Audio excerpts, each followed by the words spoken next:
Втората седмица на юни се разгръща за нас с изключително водно влияние в първите й дни, когато Луната от знака Риби ще подкрепи водния късметлийски съвпад в елемента между Венера и Юпитер. Той ще се усети като ентусиазъм и желание да случваме повече от мечтите си, като порив за нещо ново и интересно. Интуицията е повишена в първите 2 дни на седмицата и можем да разчитаме на нея, за да ни води през текущите задачи. В понеделник светилото навлиза в последната си месечна фаза преди новолунието на 15 юни и ни осигурява един период на завършване и затихване на всички месечни активности. За тези от вас, които правите така наречената лунна диета за 24 часа, можете да я започнете от 13 часа на 8 юни до 13 часа на следващия ден на 9 юни 2026. Използвайте лунните фази за детоксикация на тялото, но е важно да не изпадате в крайности, да слушате тялото си и неговите потребности. Можете също и да добавите кисело мляко, например, към плодовата част, ако ви е прекалено трудно и нямате противопоказания към него. Не съм медицинско лице, държа да кажа, и затова е хубаво всеки да си прецени какво може и какво не, в зависимост от личните си медицински неразположения и болешки. А иначе лунното светило в понеделник сутринта около 8 ни осигурява добро поле за действие и нови перспективи да задвижим желаното. Усещаме прилив на енергия. В ранния следобед около 13 срещаме дребни спънки и трябва да се потрудим, за да ги преодолеем. Останете дисциплинирани в часовете. Може да усетим и някакво физическо неразположение или друга форма на блокаж. Вторник, или още по-известен като така наречения късметлийски вторник, защото точно на 9 двете благоразположени планети Венера и Юпитер обединяват свежи добротворни сили и ни осигуряват един особено прекрасен ден. Той ще подпомогне взаимоотношенията, особено в семейната среда. Общуването с родителите ни носи положително усещане и стимул за действие. Също така може да отделим качествено време за децата, като ги заведем в детски кът, развлекателен парк или разходка на открито в планина или гора, например. Важното тук е заедността и хубавото усещане, което се разгръща в нас от влиянието. Аспектът може да се усети и като тласък за задвижване на процеси около недвижима собственост и строителство, като някои могат да сключат важни нови договори с бизнес партньори или за ново професионално начинание, свързано с личните им доходи. Последните градуси на Рак се свързват с много големи печалби и крупни потоци средства, така че ако имате лични планети Слънце, Асцендент, Венера, Меркурий или Марс, последните градуси на Рак може да имате наистина особено успешен бизнес ден, в който да придвижите работните дела на едно ново ниво във възходяща посока. Но като цяло аспектът ще се усети от всички знаци и всички нас, без значение от индивидуалните ни астрологични положения, с тази разлика, че при определени знаци ще бъде с по-мащабен потенциал за възможности. Особено благодатно може да се усети също от хора, които имат водните Скорпион и Риби в последни градуси на Слънцето, Асцендента или Луната. Или тези от вас, които имате медиум цели в Рак, Скорпион и Риби в последни градуси. Влиянието подпомага стартирането на запланувани ремонтни дейности или задвижване на процеси около вече започнали такива. Нови постъпки в посока покупка на жилище, инвестиции в строителство и други. Като цяло всичко свързано с дом и родина ще бъде в окото на общественото говорене през този вторник. Известно положително раздвижване във взаимоотношенията с майчината фигура и някакви въпроси около нейния живот могат също да излязат на фокус по някакъв начин. Но като цяло този 9 юни е един от най-подкрепените и късметлийски дни от тази 2026 година. А лунното светило в първите часове на деня ще активира аспекта Венера-Юпитер, което означава, че неговото влияние може да се усети още от 8 късно вечерта все по-осезаемо. Луната остава без курс от 3 часа и 38 минути до 11 часа и 34 минути на 9 юни. Време, в което да не стартираме важни нови начинания в тези няколко часа до обяд.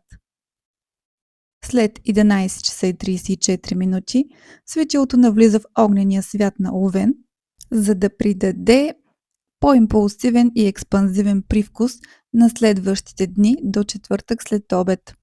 С навлизането си в кардиналния знак, светилото ще ни осигури добри възможности да подходим нетипично за нас около 16 часа. Поривите за свобода и нещо различно се засилват около този час. Вечерта, около 19, сме особено емоционални и въображението ни работи в пълна степен. Добри часове за занаятчийство, съзидателни дейности, изобразително изкуство, фотография и други. Теми, свързани с медицина, лечение и каузи, излизат на фокус около този час. Късно вечерта, около 20 часа и 30 минути, думата ни се чува и получаваме добри перспективи да прокараме свои виждания и цели. Чувстваме се победители в общуването с любимите хора и вярваме, че сме успели да повлияем в желаната посока в семейната динамика, или просто се чувстваме силни и успяваме да защитим своя теза с лекота и интензитет. Нови възможности могат да се разгърнат в тези часове, идващи от властимащи хора в живота ни. Сряда ни предоставя напрегнат главен аспект Меркурий и Сатурн и определени задължения и отговорности ни носят блокажи, ограничения и нужда от повече усилия. Те могат да бъдат свързани с пътуване, колата и нейните нужди, транспорт и придвижване, покупки и пазаруване, търговски процеси и предприемачество, или с братовчеди, братя и сестри, които изискват от нас да вложим повече енергия в техни желания, отколкото бихме могли. Добре е през този ден да избягваме негативно мислене и склонност към меланхолия, защото Сатурн може да ни поведе към тъмните кътчета на нашите сенки и да се оставим да бъдем потопени в емоции, които са изкуствено привнесени. Опитайте се да направлявате съзнателно влиянието и да отделите време, дори минути, за нещо, което повдига вашата вяра в доброто, мечтите и хубавите неща, които искате да ви се случат. Това влияние може да се усети и като някакви допълнителни отговорности, които са ни прехвърлени на работното място от шефове, а също като задачи около родителите, които изискват от нас внимание и известен анализ и премислене. Луната в подкрепа на главното влияние ще включи в сряда около 10 часа и 30 минути някаква ситуация, която изисква от нас дисциплиниране, идваща от авторитети и хора на позиции в живота ни. Спънки около транспорт, комуникация и свързване изгряват в часовете. Късно вечерта в сряда около 22 завършваме деня с добро усещане за личните способности и качества и се чувстваме в силите си. Четвъртък, 11 юни, си пием сутрешното кафе с доза нездрав оптимизъм и желание да разгърнем максимално свои мечти. Но по някакъв начин сякаш някой се опитва да ограничи нашия полет като усещане в часовете. Лек аспект, който ни носи оптимизъм, макар и с дребни спънки в първите часове на деня. Луната остава без курс от 11 часа и 22 минути до 15 часа и 28 минути. Време, в което да не подписвате важни нови договори и да не започвате нови инициативи. След този час светилото навлиза в земните чертози на Телеца, за да ни приземи след овнишки импулс за масивно действие от позицията на Аза към по-практичен и реалистичен поглед върху всичко, онова, което действително е възможно да сбъднем. Луната ще остане във фиксирания знак до късния следобед на съботния ден. Време, в което можем да използваме влиянието, за да затвърдим позиции на работното място, да се отдадем на фини гастрономически и кулинарни удоволствия, да я караме по-лежерно и с отношение към качествените радости в живота. Престоят на Луната в Телец ще задвижи важни месечни събития и повече социални контакти и фокус върху самите телци, които ще са в окото на вниманието. А особено благодатно подкрепени от престоя на Луната в знака са хората със Слънце, Асцендент или Луна в земните Дева и Козирог. Те могат да се радват на прекрасно време с обичаните хора, повече пътешествия, разговори и дребни подаръци. Нови запознанства и повече попътен вятър в платната тези дни като общо влияние. Петък, 12 юни, имаме включване на Уран към възлите и известни препятствия, идващи от хора в нашето обкръжение, могат да ни изненадат. През целия ден е хубаво да внимаваме в общуването. Може да усетим влиянието като опит някой да се опита да ни стопира в желаното и да ни сложи прът в колелата по някакъв начин, образно казано. Усещаме личен порив за свобода и нещо различно в ежедневието, особено във връзка с междуличностната ни комуникация и общуване. Ден с кърмични препятствия, които имат някаква причинно-следствена връзка в миналото. А иначе Луната в късния следобед около 17 ще омекоти общуването, особено с роднини и съседи. Добри перспективи около транспорт, кола, кратки пътувания и търговия могат да се разкрият в часовете. Огледайте се, за да не ги пропуснете. Вечерта около 21:30 минути прилив на енергия ни подтиква да сме по-енергични и дейни в часовете. Събота, 13 юни, имаме напрегнат главен дневен аспект Венера-Хирон в последни градуси на кардиналните Рак и Овен и въпроси около лечение могат да излязат на фокус този ден. Също така, определени спънки и стари травми във взаимоотношенията ще изискат от нас да се потрудим, за да ги изчистим и преосмислим. Ден за работа върху негативни нагласи по отношение на любов, финанси и връзки, чрез преосмислене и създаване на нова, по-градивна и качествена гледна точка. Под смислена имам предвид такава, която ви носи вътрешна радост, не е изкуствена, а такава спокойна и ведра естествена нагласа. Това е усещането, което да търсите като резултат от преосмисленето. За целта може да поговорите с близък човек за съвет или да получите нова гледна точка от терапевт. Важното е да получите нов поглед върху стари травмиращи вярвания и нагласи. Тъй като влиянието може да се усети като блокаж и пречка, не се поддавайте на тази първоначална преценка, а вижте скритите благословии и подлагайте всичко, което може да чуете на съмнение и анализ, като го пречупите през собственото си схващане. А иначе по-конкретно в часовете преди обяд, Луната ни осигурява доза оптимизъм и желание да се порадваме на живота чрез пътувания, трупане на знания, споделяне и общуване. Светилото остава без курс от 10:30 до 16:05 след обед, време за заслужена почивка и рутинни дейности.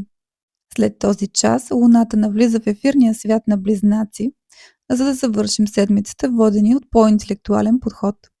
Започваме я водно с повишена интуитивност и движение, основано повече на усещания, и я завършваме с подвижната мисловна енергия на загадъчните и двойни близнаци.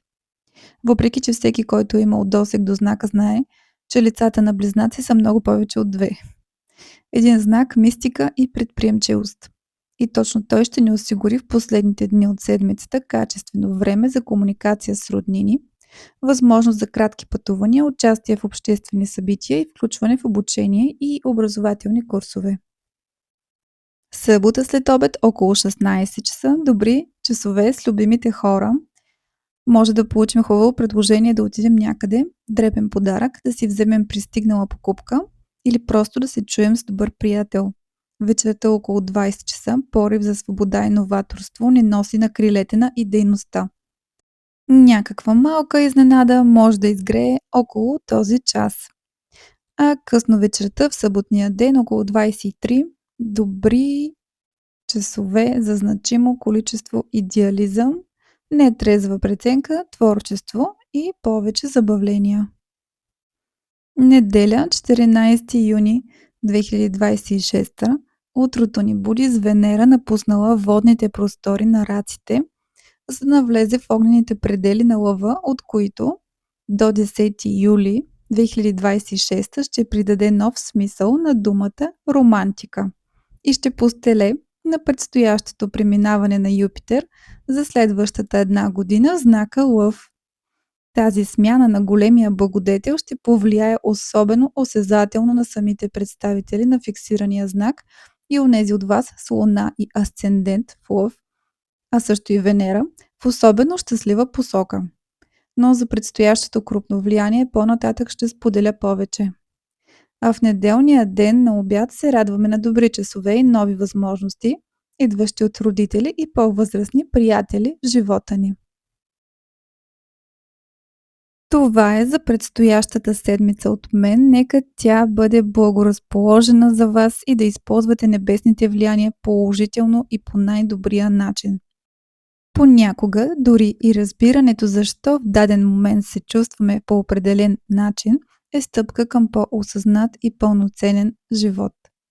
Слънчева седмица от мен, приятели на астрологията. И ако не сте се абонирали, направете го. Дайте един палец нагоре, за да достигат до вас на време най-новите ми текущи астрологични анализи.